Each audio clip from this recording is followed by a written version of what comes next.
حضرت خواجہ معین الدین چشتی رحمۃ اللہ علیہ جب ہندوستان تشریف لائے تو اس سے پہلے وہ ایک علاقے میں تھے جس کا نام سنجر تھا۔ سنجر ایک چھوٹی سی ریاست تھی، اس کا ایک بادشاہ تھا۔ اس بادشاہ کا جو محل تھا اس کے اوپر ایک چھتر بنا ہوا تھا، گنبد، وہ بالکل سیاہ تھا اور بہت خوبصورت سیاہ کلر کا تھا، اس کی شہرت تھی۔ بادشاہ حضرت کا معتقد تھا، حضرت سے بہت عقیدت رکھتا تھا، کبھی کبھی مجلس میں بھی حاضر ہوتا تھا۔ ایک دن بادشاہ نے مجلس میں حاضر ہوا تو بادشاہ نے محسوس کیا کہ حضرت کی خانقاہ میں مہمان تو بہت ہیں مگر شاید کھانے کی کمی ہے۔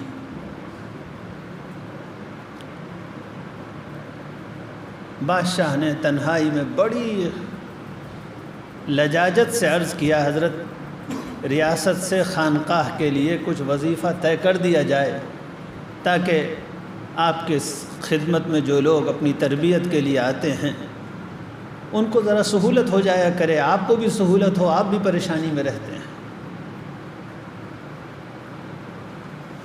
حضرت خواجہ معین الدین چشتی رحمۃ اللہ علیہ نے عرض کیا، چو چتر سنجری رخ بختم سیاہ باد، در دل اگر بود ہوس ملک سنجرم۔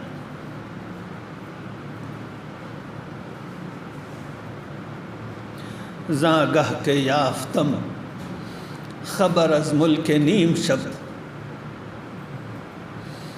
مم ملک سنجری مم ملک سنجرم بیک جو نمی خرم، مم ملک نیم روز بیک جو نمی خرم۔ اس بادشاہ کا نام نیم روز تھا۔ جو علماء ہیں وہ فارسی کا ذوق اگر رکھیں گے تو اس شعر سے بہت مزہ لیں گے۔ بادشاہ کا نام نیم روز تھا۔ نیم روز کا مطلب ہوتا ہے آدھا دن، جب سورج بالکل سر پر ہوتا ہے، بہت روشنی ہوتی ہے، اس کو نیم روز کا وقت کہتے ہیں۔